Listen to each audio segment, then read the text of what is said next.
एक interesting fact, अब India Bangladesh border पे बीएसएफ के साथ साथ लिजर्ड यानी कि क्रोकोडाइल और स्नेक्स भी बॉर्डर सिक्योरिटी फोर्स के काम करने वाली है।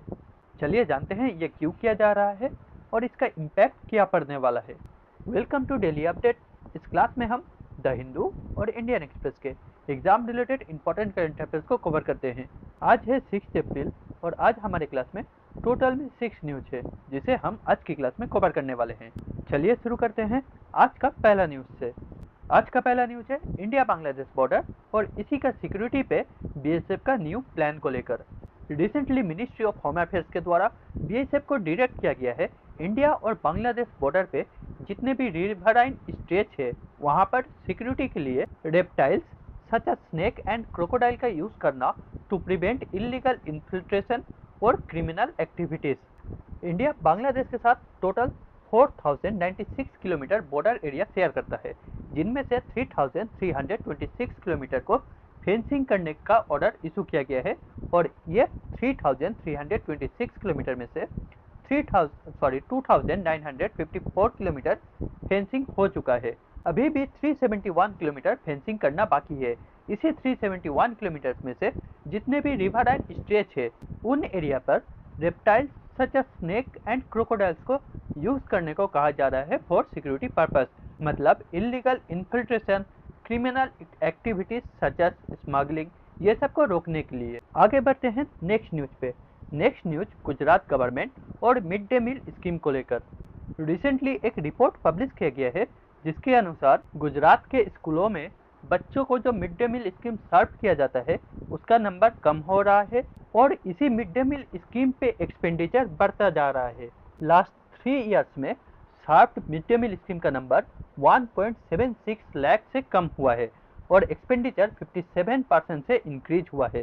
22-23 में daily mid day meal scheme provide किया जाता था 42,21,257, वो नंबर 23-24 में कम होकर हुआ 41,800,492 और 24-25 में 40,44,689, टोटल 1,76,000 डिक्लाइन फ्रॉम 22-23।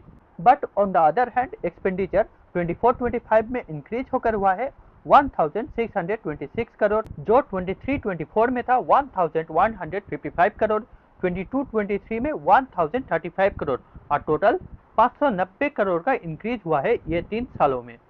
ये डाटा को गुजरात गवर्नमेंट के एजुकेशन मिनिस्टर प्रद्युमन भाजा के द्वारा बजट सेशन में प्रोवाइड किया गया है। अब मिड डे मील स्कीम के बारे में भी थोड़ा सा जान लेते हैं। ये स्कीम 1995 में लॉन्च किया गया था under the ministry of education. 2021 में इस स्कीम का रिनेम करके पीएम पोषण नाम रखा गया है। ये वर्ल्ड का largest free meal providing scheme है जिसके माध्यम से अराउंड द कंट्री जितने भी गवर्नमेंट स्कूल है वहाँ पर प्राइमरी एंड अपर प्राइमरी के बच्चों को फ्री में मील्स प्रोवाइड किया जाता है। इस स्कीम के अंदर गरम पका हुआ खाना बच्चों को फ्री ऑफ कॉस्ट प्रोवाइड किया जाता है फ्रॉम क्लास 1 टू क्लास 8। इस स्कीम का एम था स्कूलों में बच्चों का एनरोलमेंट रेट को इंक्रीज करना, गरीबी की वजह से बच्चों का स्कूल से ड्रॉप आउट हो जाने का रेट को डिक्रीज करना या फिर रिड्यूस करना, पुअर पेरेंट्स के ऊपर से गरीबी का बर्डन को रिड्यूस करना और कास्ट डिस्क्रिमिनेशन को सोसाइटी से रिड्यूस करना। तमिलनाडु इंडिया का फर्स्ट स्टेट था जिसमें मिड डे मील स्कीम को स्टार्ट किया गया था। उसके बाद 1984 में गुजरात ने इस स्कीम को इम्प्लीमेंट किया था। 1990s आते आते इंडिया का सारा स्टेट इस स्कीम को अपना अपना स्टेट में इम्प्लीमेंट कर दिया था। आगे बढ़ते हैं नेक्स्ट न्यूज पे। Next news electricity production rules और रिन्यूएबल एनर्जी को लेकर है। इलेक्ट्रिसिटी प्रोडक्शन और सप्लाई को लेकर एक ग्रिड स्टेबिलिटी रूल्स है जिसके माध्यम से पावर जनरेटर को एडवांस में डिक्लेयर करना पड़ता है कि वो कितना इलेक्ट्रिसिटी प्रोड्यूस करेगा और कितना ग्रिड को सप्लाई करेगा। इसी नॉर्म्स के अंदर एक पेनलाइज का प्रोविजन है जिसके माध्यम से कोई भी प्रोड्यूसर अपना डिक्लेरेशन से ज़्यादा या फिर कम इलेक्ट्रिसिटी प्रोड्यूस करता है तो उन्हें पेनलाइज किया जाएगा।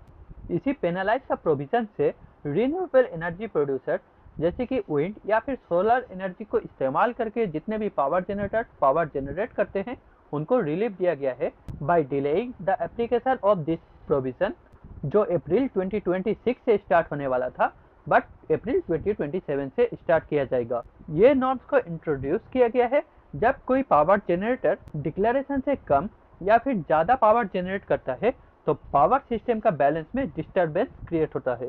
इसी मिसमैच को ओवर द टाइम रिड्यूस करने के लिए ये स्टिकर नॉर्म्स को इंट्रोड्यूस किया गया है। अभी के लिए रिन्यूएबल एनर्जी कंपनीज को इस प्रोविजन से रिलीफ दिया गया है, क्योंकि ये वेदर पे डिपेंड करता है, जो इसका आउटपुट प्रेडिक्शन को डिफिकल्ट बना देता है। इसी को देखते हुए CERC मतलब सेंट्रल इलेक्ट्रिसिटी रेगुलेटरी कमीशन के द्वारा कॉम्प्लेक्स कैलकुलेशन मेथोलॉजी को यूज करते हुए टाइटन नॉर्म्स बनाया जा रहा है, ताकि रिन्यूएबल एनर्जी जनरेटर के लिए भी ये डेविएशन रूल्स को अप्लाई किया जा सके। करंटली इंडिया के पास रिन्यूएबल एनर्जी से पावर जनरेशन कैपेसिटी 50% से ज़्यादा है, बट एक्चुअल में इलेक्ट्रिसिटी जनरेट किया जाता है वो 30% से भी कम है। आगे बढ़ते हैं नेक्स्ट न्यूज पे। नेक्स्ट न्यूज है ministry of port, shipping and waterways का एक डाटा को लेकर।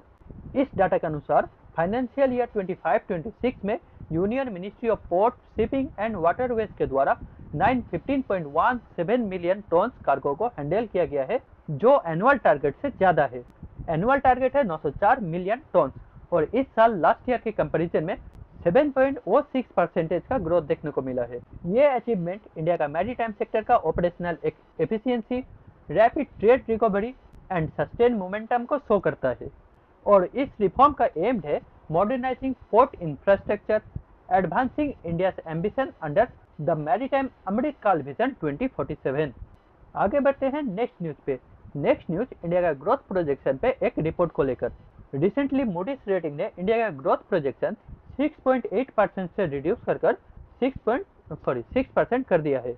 इसी तरह गोल्ड्समैन के द्वारा भी इंडिया का ग्रोथ प्रोजेक्शन 7% से रिड्यूस कर 5.9% किया गया है, बट S&P ग्लोबल रेटिंग्स के द्वारा इंडिया का ग्रोथ प्रोजेक्शन को 40 बेसिस पॉइंट से इंक्रीज कर 7.1% कर दिया गया है। ये वेस्ट एशिया क्राइसिस और इंडिया का वेस्ट एशिया ऑयल के ऊपर डिपेंडेंसी को देखते हुए मूडीज ने इंडिया का ग्रोथ को रिड्यूस किया है। आगे बढ़ते हैं आज का लास्ट न्यूज पे। लास्ट न्यूज है एक अवार्ड को लेकर, चेतक स्क्रीन अवार्ड 2026। इस अवार्ड के विनर्स को देख लेते हैं। Best director Aditya Dhar for Dhurandhar, best action Dhurandhar, best male actor OTT का Abhishek Banerjee for Stolen, best actor female OTT का सानिया मल्होत्रा मिसेस के लिए, best actor in supporting role Akshaye Khanna for Dhurandhar, best actor in supporting role female Shalini Vatsa Homebound के लिए, best film Homebound, best actor Ranbir Singh for Dhurandhar, best actress Yami Gautam Haq. यहाँ पर सभी award दिया हुआ है, उसे देख लेना। Best OTT film stolen, best playback singer Fahim Abdullah, best playback singer female Shreya Ghoshal. इसी के साथ आज का सारा करंट अफेयर्स कवर हो गया। इसी करंट अफेयर्स के ऊपर मैंने आज 2 क्वेश्चन रखा है, ये क्वेश्चन 1 और ये क्वेश्चन 2। इसे सॉल्व करने की कोशिश करना, इसका आंसर मैं कल की क्लास में बताऊंगा। अब हम लास्ट दिन का करंट अफेयर्स का क्वेश्चन को सॉल्व कर लेते हैं। फर्स्ट क्वेश्चन INS अरिधमन को लेकर है। ऑप्शन 1, INS अरिधमन इंडिया का 3rd nuclear power ballistic missile submarine है, जो इंडियन नेवी में कमीशन किया गया है। ये ऑप्शन करेक्ट है। ऑप्शन 2, इसके पास इसके प्रेडिसर से डबल मिसाइल कैपेसिटी है और इसके पास 8 वर्टिकल लॉन्चिंग सिस्टम है। ये भी सही है। ऑप्शन 3, ये कैपेबल है launching K4 nuclear capable ballistic missile और जिसका रेंज 3500 किलोमीटर है। ये भी सही है। इसका answer option D, all are correct. आगे देखते हैं next question. Next question Delhi government का air pollution mitigation action plan को लेकर। ऑप्शन 1, सीवियर पोल्यूशन पे ऑफिस आवर को स्टैगर कर दिया जाएगा, ऑफिस टाइमिंग को स्टैगर कर दिया जाएगा। ये सही है। Second, entry of goods vehicle into the city is completely ban starting November 1। नहीं, BS6 CNG and electric vehicle को अलाउ किया जाएगा, बट यहाँ पर ऑल गुड्स व्हीकल का मेंशन किया गया है। Option 3, intelligence traffic management system को इंक्लूड किया जाएगा या फिर डिप्लॉय किया जाएगा, और एयर क्वालिटी मॉनिटरिंग नेटवर्क को एक्सपेंड किया जाएगा। ये भी सही है। ऑप्शन 4, एलिमिनेटिंग लेगेसी लैंडफिल का डेडलाइन December 2027। ये ऑप्शन भी करेक्ट है। तो इसका answer 1, 3 and 4, option B, correct answer B.